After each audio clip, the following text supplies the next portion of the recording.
వ్యవస్థలను శాసించి పరిస్థితుల్లో జేసీ కుటుంబంలో ఉంటే అధికారులు చూసి చూడనట్లు పోతా.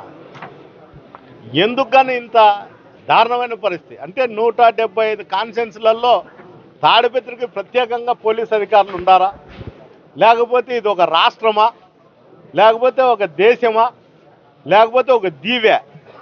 ఏదో ఒక దీవిలో నేను ఉన్నట్లు, ఆ దీవిని పాలించుతానైతే జేసీ కుటుంబం అనుకున్నట్లు ఇక్కడ ఉండేటువంటి అధికారులు కూడా ఆ దీవి సామ్రాజ్యం అంతా లాండ్ ఆర్డర్లు కానీ చట్టం కానీ జేసీ కుటుంబం నుండి వస్తుంది, మేము దానికి ఆలోచన చేసే మేము ఇక్కడ ఉద్యోగాలు చేస్తామనే ఆలోచనకు వచ్చి ఈ విధంగా చేస్తారా?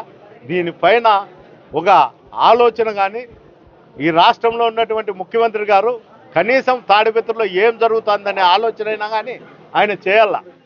ఎందుకు చెప్తానంటే మేము ప్రతిపక్షంలో ఉన్నాము, ఏదో మీ లోకేష్ బాబు రెడ్ బుక్ అన్నారు దాన్ని అవలంబిస్తారేమో అనుకుంటాం. కానీ ఇక్కడ తెలుగుదేశం కార్యకర్తలకు కూడా వాళ్ళు చెప్పిన మాట వినకపోతే ఇదే పరిస్థితి కొనసాగుతుంది. నీకు సంబంధించినటువంటి సామాజిక వర్గాన్ని నీచంగా అసలుకు అతను ఏ విధంగా చూస్తున్నాడో అది ఎవరికి అర్థం కాదు.